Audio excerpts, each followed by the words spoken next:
김윤경의 생생경제. 안녕하세요. 김윤경입니다. 한 달 전에 노사정 대타협이 어렵게 이루어졌는데요. 아직 후속 대책은 나오지 않고 있습니다. 너무 서두른다고 될 것은 아니지만요. 이런 가운데 노동시장 구조 개선 특별위원회를 이끌 위원장과 일부 공익위원들이 새로 위촉이 됐습니다. 오늘은 송희섭 2기 위원장으로부터 직접 향후 노사정위원회 계획과 목표를 들어보도록 하겠습니다. 한국은행 금융통화위원회가 열렸죠. 금리 동결이야 예상을 했던 바지만은 올해 경제 성장률 전망치가 조금 낮아졌습니다. 2.7%로 제시가 됐고요. 내년 전망치도 조금 하향이 됐습니다. 우리 경제 어떻게 가고 있는 건지 금통일을 기점으로 다시 한번 짚어보겠습니다. 김윤경의 생생경제 1부 시작합니다.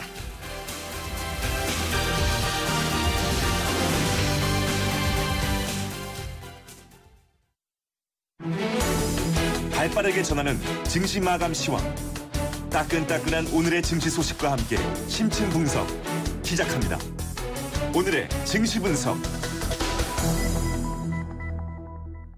네, 오늘 증시부터 알아보겠습니다. 유한타증권 선능력지점의 박진희 부장입니다. 안녕하십니까? 안녕하세요. 네, 오늘 시작은 어떻게 끝났나요?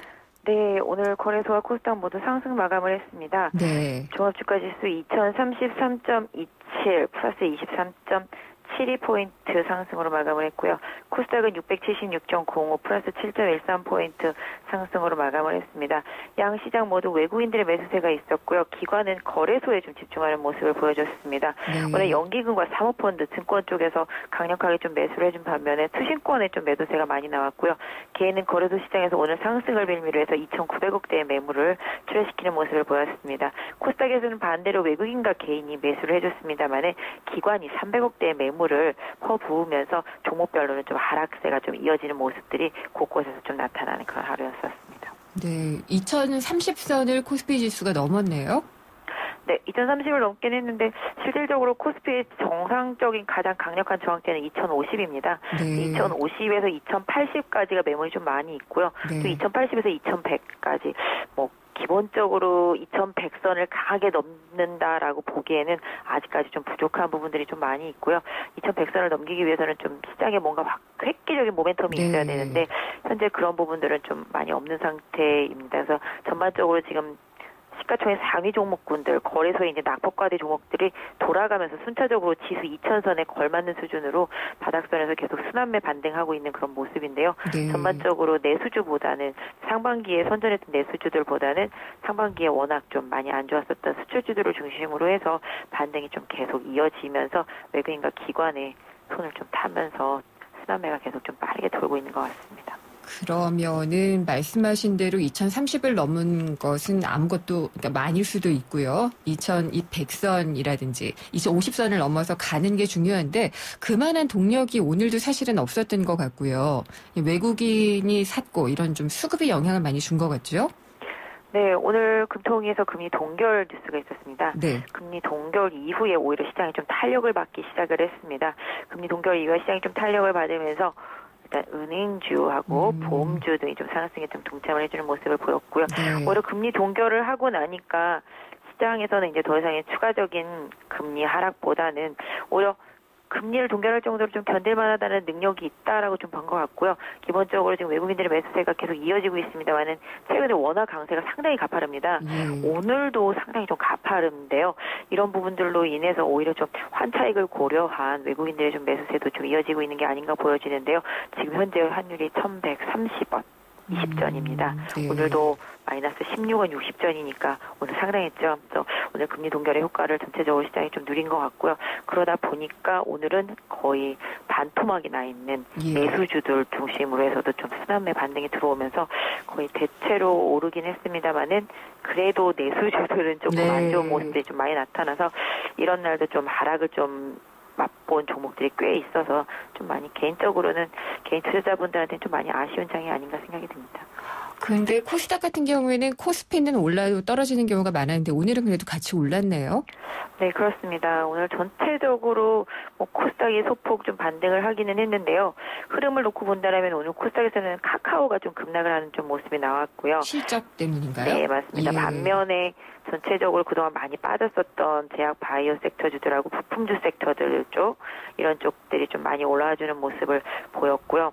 그다음에 중간중간에 이슈들이 좀 부각되는 종목들이 좀 많이 있는데요. 엔터주들 중에서도 좀 많이 빠졌던 로엔 같은 경우가 좀 상승세를 좀 이어가는 모습이 좀 나타났었습니다. 그래서 전체적으로는 오늘 화학주들 거래소 시장에서 2차 전지들이 좀 선전해주는 모습, 그다음에 정유주들이 선전해주는 모습, 네. 조선주도 좀 상승에 동참하는 모습들이 좀 나타났고요. 삼성전자도 다시 좀 힘을 내주는 그런 모습들이 좀 보여졌고요. 코스닥은 전체적으로 거래소 시장에 좀 이끌려서 낙폭과대주들이 일정 부분 좀 올라가는 그런 모습들, 게임주들 소폭 오르고요. 그럼에도 불구하고 좀 제약바이오주들이 상승을 했습니다만은 아직까지는 좀 힘이 미약한데요. 네. 바닥을 잡았다는 쪽에 조금 의미를 두는 네. 그런 게 오늘은 어느 정도 좀 돋보였기 때문에 네. 개인 투자자분들 좀 너무 실망하지 마시고요. 기술적인 좀 반등을 좀 기다려 보시면 좋을 것 같습니다. 네, 잘 들었습니다. 감사합니다. 네, 감사합니다. 유한타증권 선능력 지점의 박진희 부장이었습니다. 오늘 하루 당신이 꼭 알아야 할 경제 뉴스는 중요한 경제 뉴스를 콕콕 집어드립니다. 네, 오늘의 경제 뉴스 정리해 보겠습니다. VIP 머니투데이의 배성민 기자입니다. 안녕하십니까? 네, 안녕하십니까. 네, 요즘 쇼핑을 좀 하셨나요? 배 기자는? 저도 맨 처음 말씀드릴 때 가보고는 별로 잘 못 간 것 같네요. 네, 그때 한번 가봤다 이끌려서 그런 식으로 얘기를 안 했는데 코리안 블랙 프라이데이, 그러니까 이게 코리아 그랜드 세일이죠.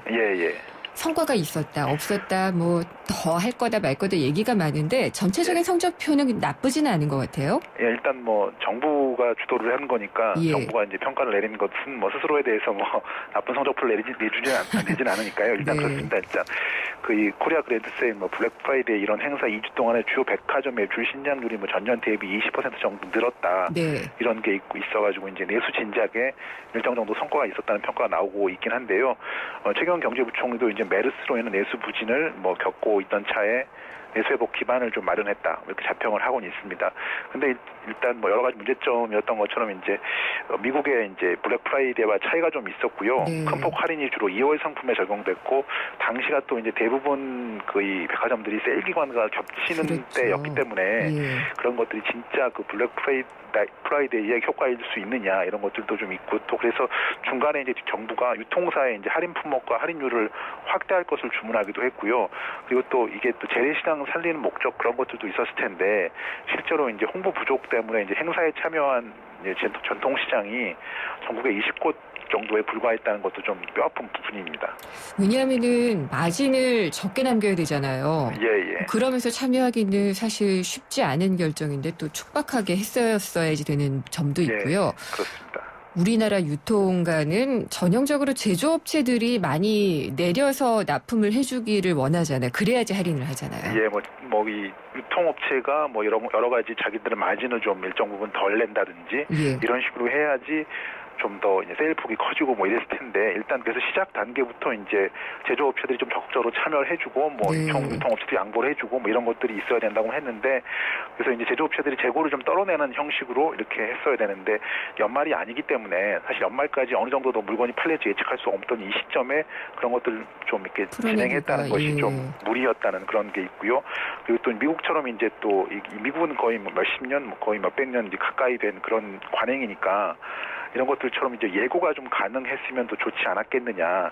이런 게 또 좀 문제이고요. 특히 이제 이 특정 긴 시기에 많은 가격의 할인이나 이런 것이 예상된다고 하면 그 전 시기나 이런 때 미리 좀 덜 샀다가 그 시기에 사게 되니까 그 전이나 그 후에 이런 이 구매 패턴 같은 게 달라질 수 있으니까 지금 어제 끝났다고 해서 오늘 이후의 것들에 대해서는 좀 이렇게 좀 소홀히 둘 것이 아니고 그것도 좀 꼼꼼히 살피고 해서 정말 이걸 다시 또 한다고 하니까요. 이런 것들 좀 효과를 살펴볼 필요가 있을 것 같습니다. 네, 아주 좀 많이 진단을 해봐야지 될 것 같고요. 저는 정형화 한다면은 이거 이름 좀 바꿨으면 좋겠어요.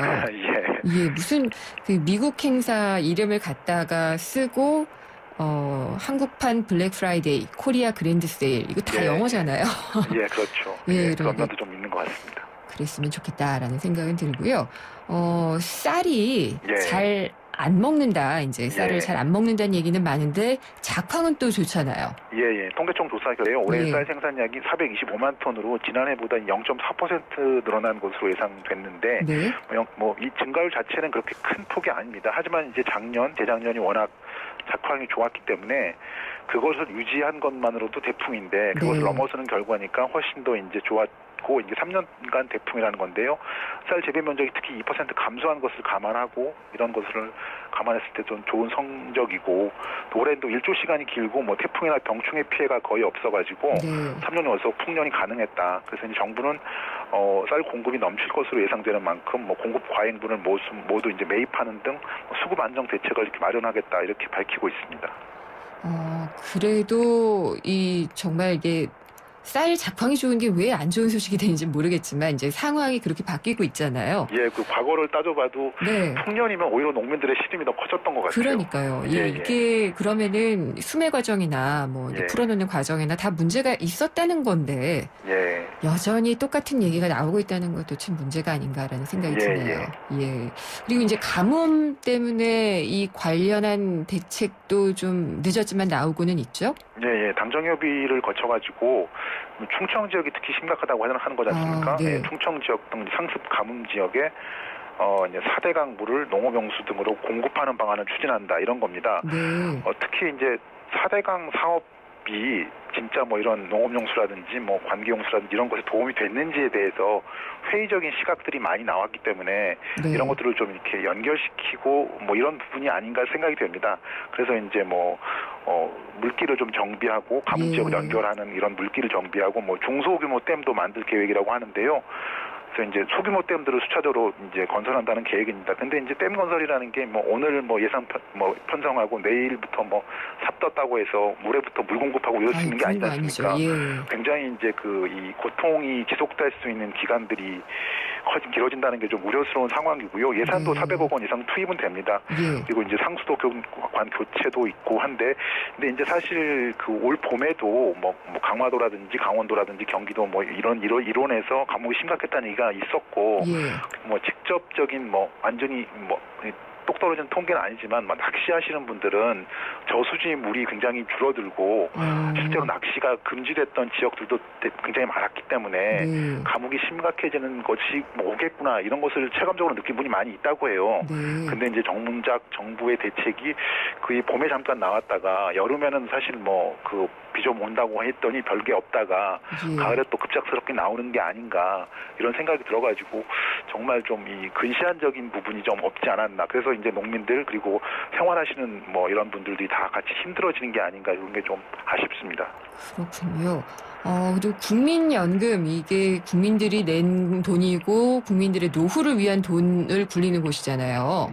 500조 원의 기금을 굴리는 국민연금공단이 집안 싸움에 휘말렸다 이런 얘기가 나오는데 어떤 얘기인가요? 일단 국민연금공단이라고 생각하면은 이제 이사장이 이제 가장 이제 책임을 지는 위치에 있고 그리고 또 500조 원의 기금을 굴린다고 하면 어떻게 할지 이런 것을 결정하는 사람이 기금운용본부장이 있습니다.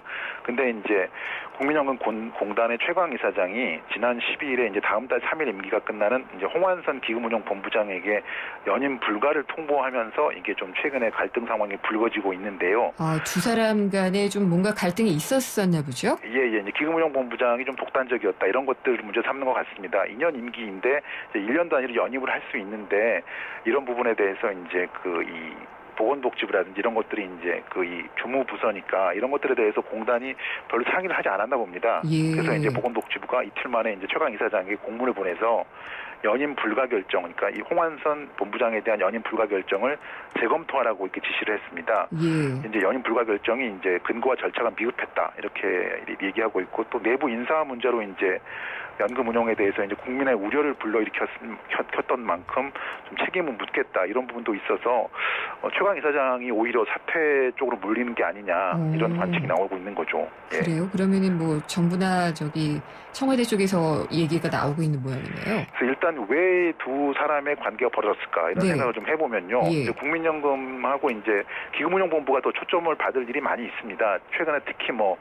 이 삼성물산 이런 제일모직 합병 이런 과정에서 기금운용본부가 좀 여러 가지 목소리를 낸 것이 그다지 이제 국민연금 공단 자체와 협조가 원활히 됐느냐 이런 부분도 있고요. 두 분의 이 선임 배경이랄까 이런 걸 좀 따져보는 게 좀 의미가 있을 것 같습니다. 그래요? 그럼 이사장은 누구 백이 있는 거예요? 네, 최강 이사장 같은 경우에는 거의 20년 전에 이제 보건복지부 장관을 한번 했던 분인데 이분이 이제 2007년 당시에 이제 한나라당 대통령 후보 경선 때 박근혜 캠프에서 일한 적이 있다고 하고 선임될 때 그 당시 이제 청와대 비서실장이 허태열 실장이었는데 허태열 실장과 이제 고교라든지 대학 요새 많이 나오는 위시콘신대 동문이라는 이런 것들 좀 부각이 됐습니다. 그래서 이제 최강 이사장도 센 사람이다 이렇게 볼 수 있는데 반면 또 홍한선 본부장 같은 경우에는 현 정권의 실사라고 할 수 있는 최경환 부총리와 고교 동기다.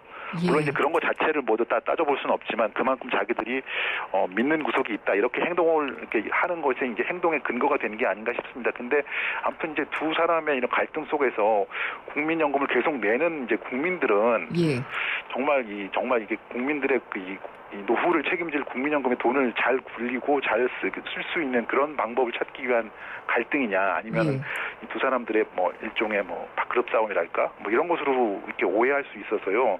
그런 것들을 좀 정리할 필요가 있을 것 같아 보입니다. 그렇지 않아도 국민연금 지금 수익률이나 이런 것 때문에 국민들 근심이 많은데 이렇게 집안에서 이렇게 싸우는 게 알려지는 거는 상당히 좋지 않네요. 맞습니다. 오늘 여기까지 듣도록 하겠습니다. 감사합니다. 네, 감사합니다. VIP 머니투데이의 배성민 기자였습니다. 안녕하세요. 유플러스 모델 보아입니다. 최신 영화, 미드부터 인터넷 강의와 맛집까지 보고 싶은 비디오를 검색하면 카테고리별로 보기 쉽게 정리해주는 국내 최초 LTE 비디오 포털. 이제 보고 싶은 비디오 마음껏 즐기세요. 호주, 코알라만 떠올렸다면 호주TV 와일드 채널에 도전해보세요. 몬스터 악어에게 먹이주기, 백상아리와 1대1 맞붙기. 이것은 호주에서 펼쳐지는 실제 상황. 내 마음속엔 호주가 온에어 되고 있다. 호주 시드니 브리즈번 주 11회 운항. Excellence in Flight, Korean Air. 7명이 타도 편안한 공간에 프리미엄까지 더했을 때 우리는 이것을 도로 위의 7인승 크루즈 맥스 크루즈라 부른다. 탄생 더 뉴 맥스 크루즈. 지금 가까운 현대차 시승센터에서 만나세요. New thinking, new possibilities. 현대자동차. 네, 생생경제 일부 함께 하셨고요. 이틀 전에 이 노사정 대타의 후속 논의를 이어가기 위한 제2기 노동시장 구조개선 특별위원회, 이게 노사정위원회에 있는 건데요. 이 특위가 출범을 했는데 특위 위원장도 새로 선임이 됐고요. 공익위원 일부도 좀 바뀌었습니다. 아직도 지금 일반 해고나 임금 피크제, 이런 취업규칙 변경 같은 것들을 둘러싼 갈등은 여전한 상황이기 때문에 쉽지가 않은 상황입니다. 사람이 바뀐다고 다 되는 게 아니기 때문에 앞으로 어떻게 이끌어 나가게 될지 계획과 입장을 2부에서 들어보도록 하겠습니다. 오늘도 애청자 여러분들을 위해서 풍성한 선물을 준비를 해놓고 있는데요. 오늘 참여해 주신 분들 중에 한 분은 알칼리수로 건강해지는 네모 메이수 한 박스를 보내드리고요. 참 쉬운 중국어 문정아 중국어에서 드리는 10만 원 상당의 온라인 수강권도 준비를 해놓고 있습니다. 저희 생생경제에 대한 의견을 문자로 보내주시면은 저희가 선정을 해서 선물을 보내드리는데요. 문자 보내주실 곳은 우물정의 0945번입니다. 짧은 문자 50원, 긴 문자 100원이 부과되고요. 우물정의 0945번으로 의견 주시면은 저희가 선물을 보내드리도록 하겠습니다. 광고 듣고 생생경제 2부 이어집니다. YTN 라디오 캠페인. 물 없는 한라산, 물 없는 제주 바다를 상상할 수 있나요? 제주의 아름다운 자연과 풍경은 깨끗하고 건강한 물이 있기에 가능합니다. 제주를 아름답게 만들어주는 건강한 물은 우리의 몸과 마음도 아름답게 만들어줍니다. 건강한 몸과 마음을 지키는 일. 아름다운 물을 사랑하고 지키는 일에서부터 시작됩니다. YTN 라디오 아름다운 물 캠페인은 제주특별자치도 개발공사와 함께합니다. 우리 경제의 민낯을 한꺼풀 벗겨보는 경제 뉴스. 경제를 위한 새로운 시각. 김윤경의 생생경제.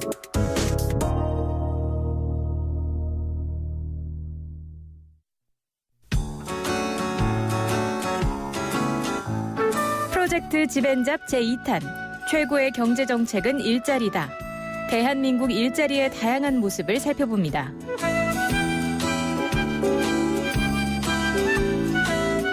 집앤잡. 오늘은 4060 인생설계 박람회 현장에 나와 있습니다. 그럼 4060 인생설계 박람회 관계자를 만나서 얘기 나눠보겠습니다. 인생설계 박람회가 어떤 행사인지 좀 소개해 주실 수 있으실까요? 일단 이 행사는 그 베이비 부머 세대 40대, 60대 이제 중장년 분들이 금융 설계, 재테크에 관련된 것과 일자리, 노후 설계에 관련된 컨텐츠들이 모여져 있는 박람회고요. 우리 사회에 중장년 분들의 은퇴 시기가 다가오면 따라서 사회적인 관심 정도가 높아진 게 사실이고요.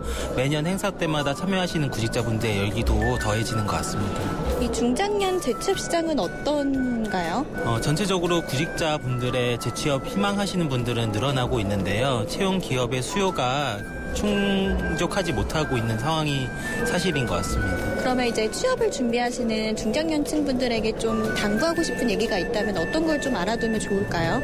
일단 전체적으로 자신의 이제 경력을 자기 분석을 하고요. 그 재취업이 가능한지 여부를 파악하셔야 되는데 기존에 직장에서 가지셨던 눈높이를 조금 조정하시는 게 가장 중요한 것 같습니다. 그럼 여기서 4060 인생설계 박람회에 참가한 시민들과 얘기 나눠보겠습니다. 어떤 것들을 좀 보러 오신 거예요? 새 일자리를 한번 찾아보려고 왔죠. 실례지만 나이가 어떻게 되세요? 64년생, 시은둘. 오늘 와보시니까 어떠세요? 근데 여기서 확실히 찾을 수 있다 없다라고는 쉽지는 않을 것 같습니다. 그리고 본인이 원하는 급여 수준이나 이런 거하고는 좀 맞지 않는 그런 상황인데 그건 어쩔 수 없는 상황인 것 같아요. 네, 실례지만 어떤 것들을 좀 보러 오신 건지 관심을 두는 부분이 있다면 보니까 프랜차이즈도 있고 애기 돌봄 이런 것도 있고 적당한지는 모르겠어요. 지금까지 YTN 생생경제와 한국전파진흥협회가 함께하는 2015 프로젝트 집앤잡 4060 인생설계 박람회 현장이었습니다.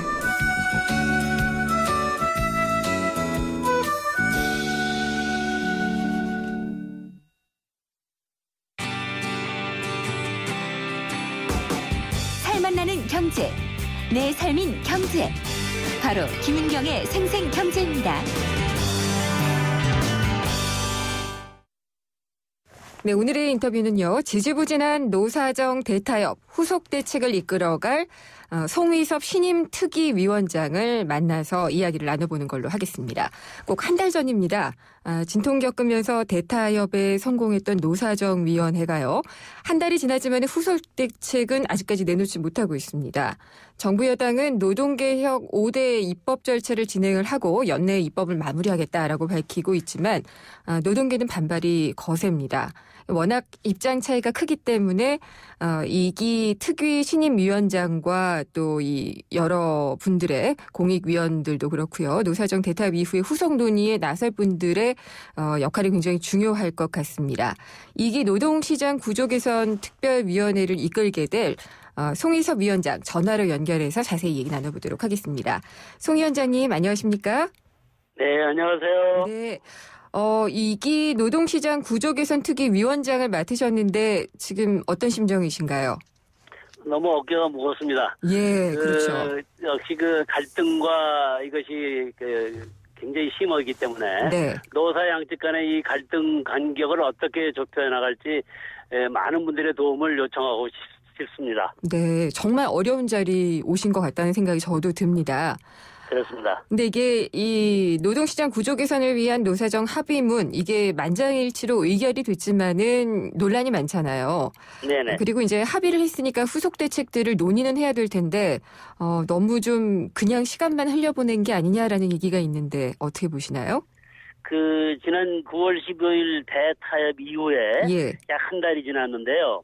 그간 그냥 시간을 허송세우는 건 아니고 대타협 이후에 세부적 실천과제 추진을 위한 체제 정비 과정 또는 노사정 공익위원들의 새로운 진전을 위한 물밑 접촉, 그리고 입법사항과 관련된 국회와의 조율 준비 과정 등이 진전된 것으로 알고 있기 때문에 또 한 번의 도약을 위한 준비 과정으로 봐주시면은 좀 좋겠는데요. 준비 과정 좀 봐주시길 부탁합니다. 긍정적으로 뭐 보는 건 나중에 평가해야 되겠죠. 결과가 나오는 걸 보고요. 근데 13일에 첫 회의를 진행을 하셨어요. 네. 이틀 전이네요. 첫 회의 분위기는 어땠나요?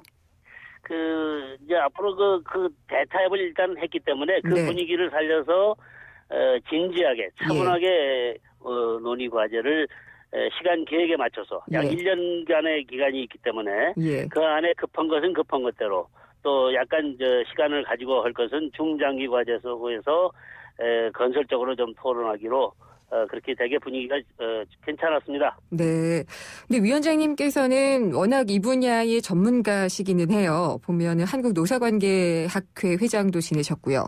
또 한국노동경제학회 회장도 지내셨고 또 지난해 노사정의 공공부문 발전위원회의 위원장을 맡기도 하셨잖아요. 네, 그렇습니다. 밖에서 보시기에 지금 이제 안으로 완전히 들어오셨는데 밖에서 보시기에는 이 노사정 대타협에 대해서 어떻게 평가를 하셨나요? 그래서 저는 상당히 이 대타협이 힘들 거라고 생각했는데 김대현 위원장을 비롯한 노사정 또 전문가 그룹 이분들이 합심 단결해서 아마 상당히 어려운 일을 해냈다고 봅니다. 그러나 이제 그 후속 조치가 입법 과정이라든지 중장기 과제에 대한 여러 가지 논의가 진전되고 열매를 맺어야 그것이 진정한 대타협이기 때문에 아마 그 과정이 좀 어려울 거라고 생각하지만 일단 뭐 열심히 해서 초기에 이루었던 그 대타협 정신을 살려가도록 하겠습니다. 네. 근데 먼저 이 11월까지 입법이 시급한 것을 먼저 국회를 통해서 추진하겠다라고 하셨어요. 어떤 것들이 포함이 되는지 좀 알고 싶네요. 뭐 제일 급한 게 이제 국회에서 논의할 시급한 과제가 정기국회 안에 해야 할 문제인데요.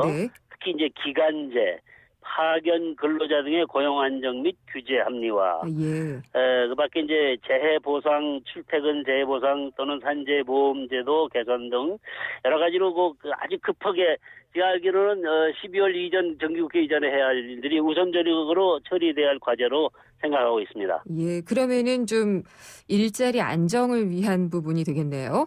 그렇죠. 기간제나 파견제 근무 같은 것들에 대한. 굉장히 중요한 겁니다. 첨예한 대립도 있고요. 네. 그러면은 지금 통상적으로 알려지기는 뭐 실업급여 개선이라든지 근로시간 단축이라든지 또 통상임금의 범위라든지 이런 부분은 대체적으로 노사합의가 된 것으로 알려져 있는데 그런가요? 그렇습니다. 그거는 대법원의 판결 내용 또는 노동부의 기본 어떤 지침 여러 가지가 이제 어느 정도는 완벽하게 합의된 건 아닙니다만은 큰 틀에서는 거의 완성됐다고 보겠습니다. 약간의 조율 과정을 거쳐서 할 수 있다고 생각하고 있습니다. 약간의 조율이라는 게 또 쉽지가 않죠. 마지막 한 10% 2%도 의견이 있으니까 그걸 좀 노사정 또는 특히 전문가 그룹의 의견이 공익적 측면에서 뉴트럴하게 돼 있기 때문에 이분들의 의견을 반영시켜서 다시 한번 완성시켜 보도록 하겠습니다.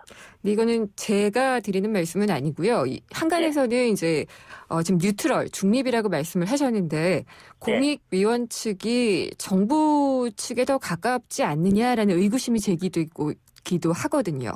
네. 그 부분은 어떻게 보시나요? 근데 그렇게 저는 학자 출신이기 때문에 공익위원들 일부 중에는 물론 정부에 가까운 의견을 가진 분도 계시지만 또 진보적 의견을 가진 분도 계시고 또 완전 중립적인 분도 이런 분들이 토의 논의 과정 중에서 어느 정도 녹아들어서 하나의 융합적 의견을 낼 수 있는 위치에 있기 때문에 언론에 계신 분들께서도 특히 전문가 그룹 이분들은 상당히 중립적으로 봐주셔서 큰 문제는 없다고 저는 확신합니다. 그렇군요. 그리고 위원장님께서는 지금 한 달여간의 시간이 준비하는 과정이었다라고 말씀을 하셨는데요. 노동계에서는 이게 아니다. 후속 절차를 진행할 수 없기 때문이다라고도 주장을 하고 있거든요.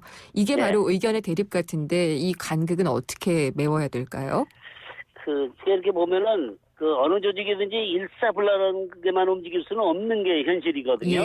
그렇기 때문에 이 민주적 사회 질서 안에서 정부 여당 노사 간의 의견 차이가 있는데 이거를 어떻게든지 합의 분위기로 들어갈 수 있도록 좀 특히 정치권 또 언론계 이런 분들이 좀 많이 도와주셔야 되지. 사실 김동만 위원장 입장에서는 굉장히 어려운 결단을 내리신 거거든요. 내부에 여러 가지 반발도 많고 갈등도 있는 거를 어쨌든 대타협을 이뤄냈기 때문에 이제 세부 추진 과정에서의 그 성과를 거두기 위해서 많은 분들이 옆에서 도와주지 않으면은 굉장히 힘든 거라고 생각합니다. 근데 정치권과 언론, 특히 언론은 어떻게 도와야 되나요? 제가 보기에는 정치권에서요, 너무 여야 간의 의견만 하지 마시고, 특히 언론, 학계, 이런 노사 간의 의견을 좀 종합적으로 보셔가지고, 이렇게 가르쳐주는, 좀 이렇게 따끔하게 질책도 하시고, 비판도 하시면서 건설적 의견을 내주실 때, 사실은 사회 목탁으로서 그 언론의 기능이 굉장히 중요하거든요. 그렇게 좀 해주시기를 아주 간절히 부탁드리고 싶어지네요. 저희 어깨가 다시 또 무거워지는 것 같은데요. 사실은요, 언론이 모든 거를 거의 조금 한번 멘트를 잘못 해주시면 오해의 소지도 생기고, 좀 건설적으로 잘해주시면은 그 방향으로 끌려가서 좋은 결론이 나올 수도 있다고 생각합니다. 네. 근데 방금도 말씀하셨는데 김동만 한국노총위원장이 노동계의 입장을 다 반영할 수 없다라는 이 노동계 측 의견도 있거든요. 그 부분에 대한 좀 의견도. 제가 보기에는 김동만 주시죠. 위원장이 전체 의견, 긍정한 의견, 약간의 온건한 의견, 중립적 의견을 그 과정에서 얼마나 시달렸는지 저는 밖에서 그냥 짐작만 했지만은 제가 생각했던 것보다 훨씬 어려운 결단을 내렸습니다. 그러나 이거는 우리 구조조정을 통하지 않고서는 한 발짝도 나갈 수 없는 지금 이 세계경제 여건에서 대결단을 내렸다고 보시고 조금 그분의 어려운 입장을 내부에서는 물론 밖에서도 좀 지원해 주시지 않으면 앞으로 구조 개혁을 통해서 경제가 선진국으로 향하는 길을 한 발짝도 내갈 수 없기 때문에 그분의 애로사항을 좀 돌봐주시고 크게 좀 결단을 내리시는 그런 분위기를 좀 만들어주시면 고맙겠네요. 근데 이제 그렇게 가는 건 당연히 좋겠죠. 근데 이 취업규칙 불이익 변경, 일반 해고 이쪽 부분은 정말 민감한 사항이거든요.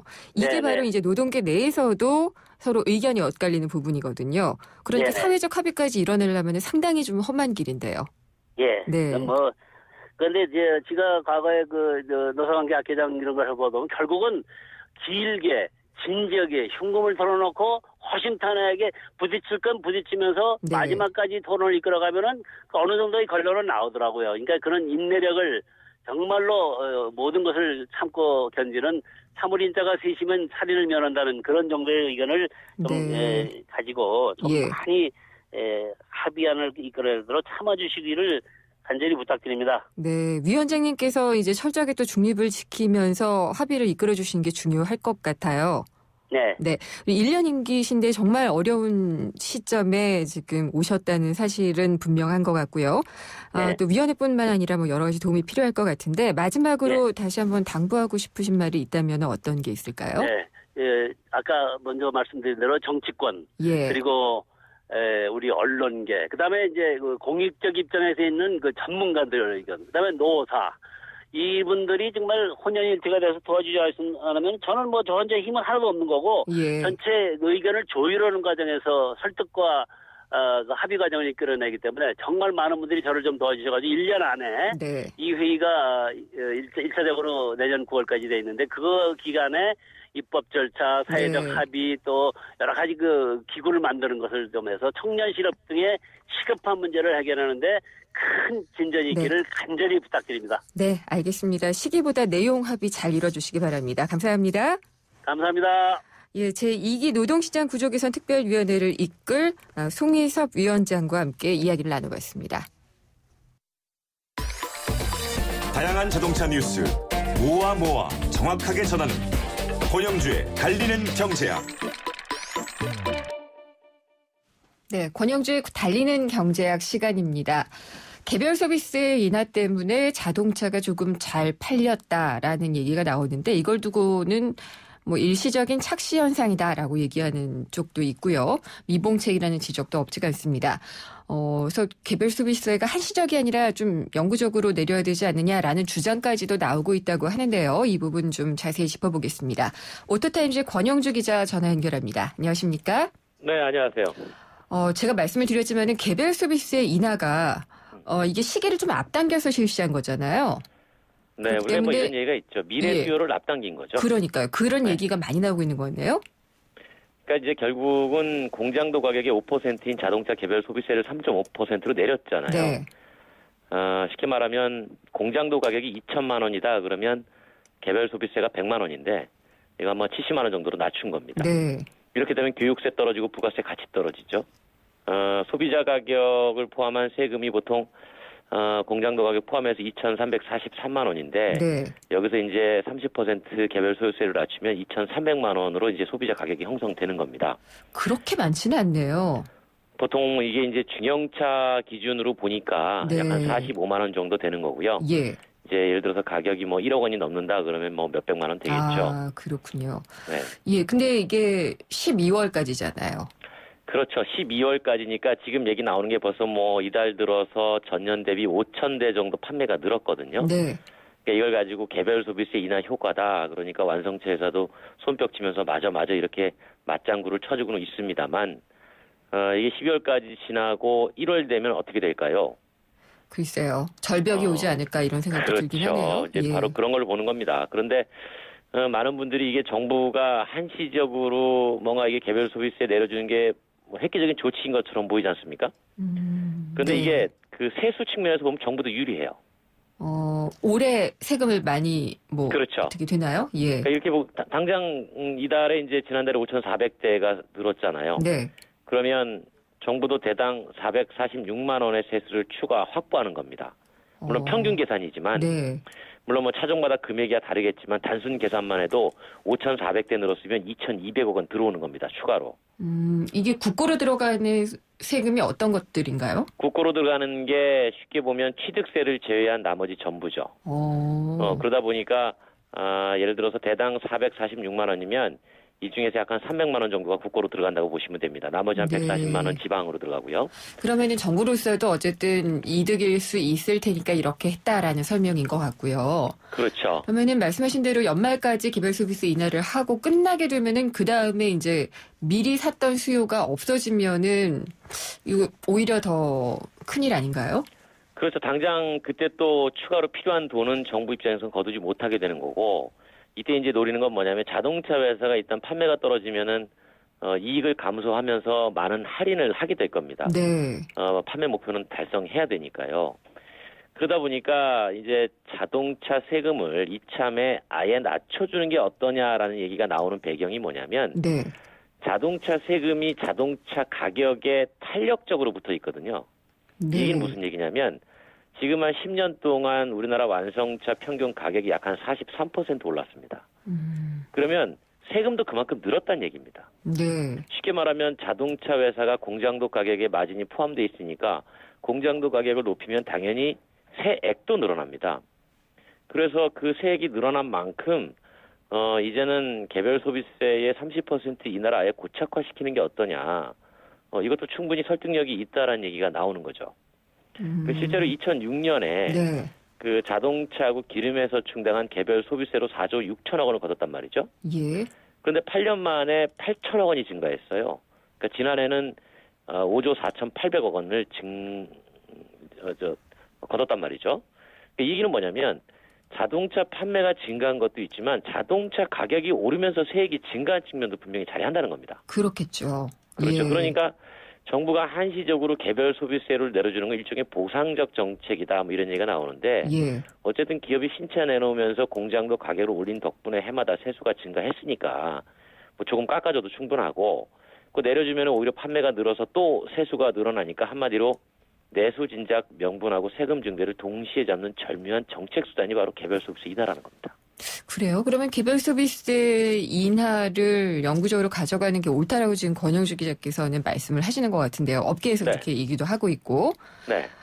근데 또 아예 없애야 된다는 얘기도 나오는데 세금을 없앤다 이러면은 이건 너무 또 그렇죠. 획기적인 게 아니냐라는 네. 생각을 하게 돼요. 그래서 이제 지금 절충안처럼 제시가 되는 게 뭐냐면 지금 어쨌든 개별 소비세가 자동차 공장도 가격이 5%를 지금 3.5% 내려준 거 아니겠습니까? 네. 그러니까 3.5%로 내려준 거를 이거를 계속 가자라는 주장이 나오는 겁니다. 왜냐하면 자동차가 사실 필수품이 된 지는 이미 오래됐죠. 네. 개별 소비세는 과거에 그 특별 소비세 이름으로 명목만 바뀐 거죠. 그래서 기획재정부도 사실 이런 생각에 동의를 합니다. 그런데 이제 세금을 없애는 것은 말씀하신 대로 여러 가지 충분히 고려를 해서 결정을 해야 될 겁니다. 네. 복지도 해야 되고 사회 안전망 확충에도 돈이 필요하니까요. 그래서 이제 개별 소비세를 취지에 맞게 부과하자 이런 목소리가 힘을 얻는 중인데 이게 뭐냐면 개별 소비세 취지를 떠올리면은 세금도 약간 가격에 따라 차등 적용돼야 한다는 것이다라는 얘기인데 네. 그러니까 지금처럼 모든 차에 5%가 일괄 적용되는 게 아니고 누진제가 더 합리적이라는 겁니다. 그러니까 이를테면 비싼 차는 개별 소비세를 더 내고 뭐 대중적인 차는 좀 덜 내고 물론 지금도 그렇게 돼 있습니다만 어쨌든 5%에서 3.5%로 떨어뜨린 후에 가져가다가 추가의 어떤 그 차등 적용할 여지가 있으면 충분히 차등 적용해도 되지 않겠느냐라는 얘기가 이제 지금 목소리에 힘이 실리는 중인 거죠. 네, 그러면은 다 윈윈하는 일인가요? 그러니까 이런 겁니다. 정부는 어쨌든 자동차 회사가 신차 가격을 올리면서 자연스럽게 늘어난 세수가 있으니까 네. 그 부분을 조금 양보를 하는 것이고요. 그 양보를 하게 되면 소비자는 그만큼 저렴하게 자동차를 구입할 수가 있으니까 역시 이익이 되고요. 또 기업 입장에서는 세액이 조금 낮춰지면서 자동차 가격 자체가 낮아지는 효과가 있어서 판매가 잘 되니까 역시 또 이익이 되고 네. 이걸 통해서 정부는 예를테면 한 대 팔리던 게 1.5대가 팔리면 역시 세수가 보전이 되니까 또 이익이 되고 그러니까 어떤 선순환 구조가 될 수 있다는 겁니다. 그래서 개별 소비세율을 지금 5%에서 3.5%로 3개월 한시적 인하가 아니라 이걸 좀 영구적으로 인하해야 되지 않겠느냐라는 얘기가 계속 흘러나오는 거죠. 네, 이게 사실 개별 소비세 인하라는 게 경기가 나쁠 때마다 나왔던 어떤 부양책이거든요. 네. 예, 그래서 네, 말씀하세요. 그걸 또 이제 영구적으로 인하를 하거나 없애거나 한다는 것 자체가 다 맞는 것일까라는 거는 약간 좀 의문은 드네요. 그렇죠. 그런데 이제 세금 자체를 없애는 게 아니라 그러니까 세율을 조금 낮춰주는 거를 고려하자는 것이니까 충분히 검토해볼 만한 가능성은 있다고 보는 거죠. 알겠습니다. 오늘 말씀 잘 들었습니다. 감사합니다. 네, 고맙습니다. 오토타임즈의 권영주 기자였습니다. 사장님들은 고민이 많다. 우리 가게 와이파이 설치해야 하는데 카드 결제기는 어떡하지? CCTV도 달아야 하는데 올레비즈 성공팩에 맡기세요. 사업에 필요한 IT 서비스를 한 번에 거기에 휴대폰 통신비 할인까지 올레비즈 성공팩 문의 1588-0114 올레. 지금 이 순간 아빠가 출근할 때 우리 모두 다 같이 뭘 자꾸 짜? 짜먹는 감기야. 물 없이 먹을 수 있으니까 어디서나 감기 잡기 쉽거든. 약 먹는 타이밍을 놓치면 감기 잡는 타이밍을 놓치니까 국내 최초 짜먹는 감기약 대원제약. 기술이 있다. 오래 걸어도 다리가 편안한 등산화 기술. 혁신이 있다. 스마트폰으로 자켓의 온도를 조절하는 아웃도어의 혁신. 앞선 기술력으로 글로벌 넘버원을 향해 히말라얀 오리지널 블랙약. 한국GM 한국능률협회 컨설팅 선정 2015년 한국산업의 고객 만족도 조사 경영승용차 부문 1위 기념 고객 감사 혜택 월 19만 3천 원으로 더 넥스트 스파크의 오너가 되세요. 지금이 당신이 꿈꾸던 기회. 10월 한 달간 LSMT 모델 4.9% 60개월 할부 기준. 홈페이지 참조. Chevrolet Find New Roads. 7명이 타도 편안한 공간에 프리미엄까지 더했을 때 우리는 이것을 도로 위의 7인승 크루즈 맥스 크루즈라 부른다. 탄생 더 뉴 맥스 크루즈. 지금 가까운 현대차 시승센터에서 만나세요. New thinking, new possibilities. 현대자동차. 도시를 떠나지 않아도 오롯이 나만의 시간, 나만의 여유를 찾는다. 나는 테라스에 산다. 개통예정 운양역 앞에 오는 한강신도시 대규모 테라스타운. 운양역 한신휴 더 테라스. 10월 오픈 예정 1800-8169 한신공영. 드디어 운정신도시에 푸르지오가 들어섭니다. 프리미엄 아울렛 두 곳에 LCD 산업단지 운정고라니 탁월한 입지 아닌가요? 1956세대 대단지에 쾌적한 환경까지 올가을 푸르지오가 홈런을 날립니다. 운정신도시 센트럴 푸르지오 10월 오픈 1600-0744 푸르지오 대우건설. 트랙스타 시작. 국민 모두 함께 하나 둘 셋 넷 21번 크게 마시고 가슴을 활짝 펴세요. 한 걸음 두 걸음 국민 모두 함께 걸어가요. 지금까지의 아웃도어를 넘다. 대한민국 국민이라면 스타, 트랙스타.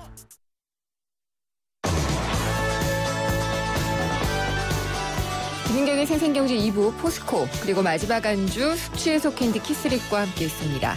내시 뉴스 듣고 생생경제 3부에서 뵙겠습니다.